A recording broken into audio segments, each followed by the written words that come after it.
Elle possède un hymne en son honneur, l'andouille, un véritable symbole pour le Val d'Ajol. Chaque année, le 3e week-end de février, la commune la célèbre lors de sa foire aux andouilles.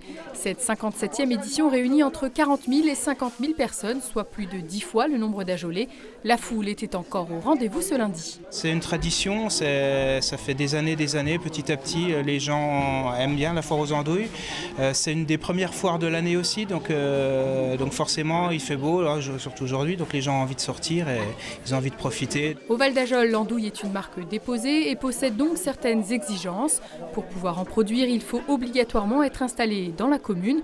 On estime à 20 tonnes le nombre d'andouilles vendues au cours de ces 3 jours de fête et de gourmandise. Une foire qui fait vivre la cité. L'andouille, ça fait plaisir aux bouchers charcutiers, ça les fait travailler. Maintenant, il y a à peu près 90 personnes à 100 personnes qui travaillent uniquement pour l'andouille du Val d'Ajol, donc ça a créé une vie économique intéressante. Puis la foire, vous entendez l'ambiance, elle est formidable aujourd'hui, sous le soleil.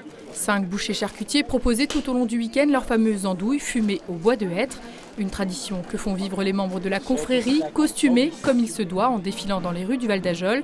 Leur périple se termine sur la place bien nommée de l'Andouille pour une cérémonie d'intronisation. Cette année, ils étaient 64 à embrasser le cul du cochon. Vous venez d'être intronisé, qu'est-ce que ça vous fait ? Je suis assez fier de faire partie de la confrérie de l'Andouille du Val d'Ajol. Oui, ça fait 1 an que mon parrain m'en parle et du coup aujourd'hui c'est le grand jour. Je suis émue.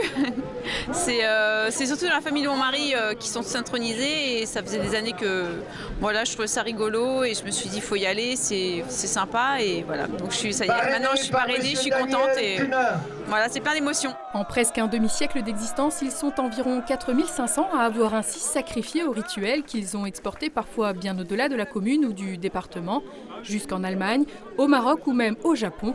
La confrérie n'a pas de frontières.